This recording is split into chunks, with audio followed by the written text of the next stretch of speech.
Há muito tempo, digamos uns impressionantes 1 a 2 milhões de anos atrás, havia um rio na Itália Central, que desaguava no que hoje conhecemos como Mar da Ligúria. Este rio ainda está fluindo até os dias de hoje, assim como fazia naquela época. À medida que as marés do mar subiam e desciam, e o rio continuava movendo sedimentos, camadas de silt e solo eram espalhadas pela paisagem. Agora, imagine isso. Em um pequeno ponto, atualmente a cidade de Pisa, essa combinação de mar e rio deixou um pouco mais de areia ao norte e um pouco mais de argila ao sul. Ninguém prestou atenção a isso até cerca de 1173, quando começaram a construir uma torre de sino para uma catedral próxima. E aqui começa a impressionante história da torre.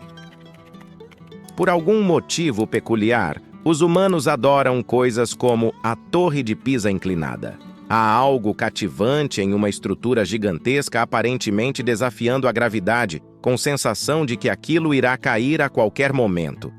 Mas você sabia que ela de fato quase caiu mesmo? Ao longo de 6 séculos, desde sua construção até os tempos modernos, a torre passou a se inclinar cerca de 1,2 milímetro por ano, até chegar a uma impressionante marca de 4,5 metros em relação ao seu eixo. Em 1990, a torre estava tão inclinada que foi fechada ao público, temendo que pudesse desabar. O governo italiano formou uma equipe de engenheiros, arquitetos e especialistas em restauração para salvar a torre por, esperançosamente, mais alguns séculos. E a maneira como fizeram isso? Absolutamente fascinante.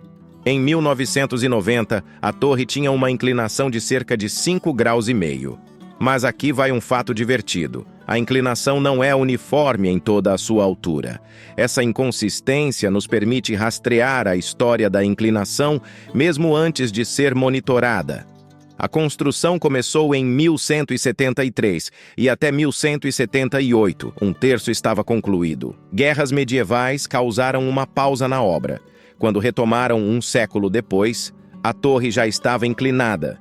Em vez de começar do zero, os construtores ajustaram de forma inteligente, fazendo um lado mais alto que o outro. Até 1278, o 7º andar estava pronto, pouco antes de outra pausa.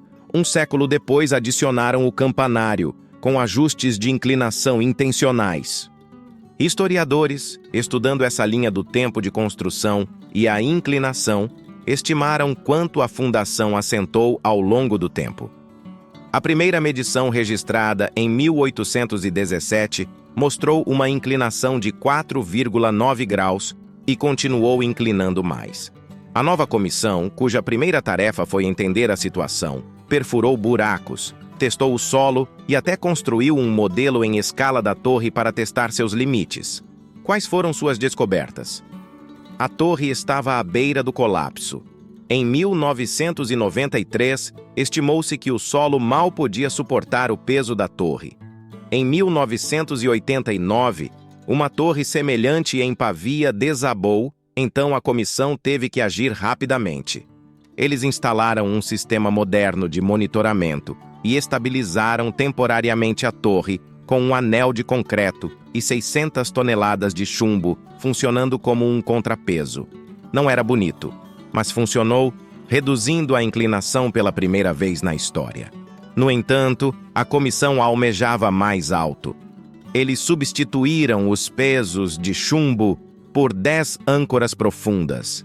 Mas durante esse processo, descobriram que o passeio ao redor da base da torre, o catino, estava estruturalmente conectado à torre, complicando as coisas.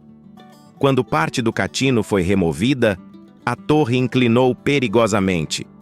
Eles tiveram que adicionar 350 toneladas a mais de chumbo para parar o movimento e focar em uma solução de longo prazo. Ao longo de 5 meses, reduziram a inclinação em 90 segundos de arco.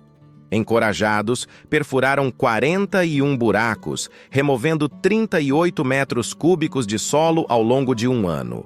Eles removeram os pesos de chumbo, instalaram um sistema de drenagem e conectaram estruturalmente a torre ao catino.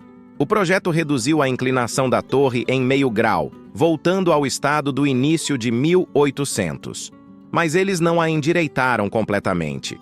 A inclinação faz parte do seu charme e história. A logística dessa operação foi fascinante. A precisão da perfuração inclinada e da remoção do solo é uma história de engenharia genial por dentro. Na superfície, pode parecer comum, mas ao aprofundar, revela-se o quão brilhante foi a solução. A obra consumiu 25 milhões de dólares e só terminou em junho de 2001, reduzindo em 40 centímetros a inclinação da torre, que foi reaberta ao público em 15 de dezembro do mesmo ano.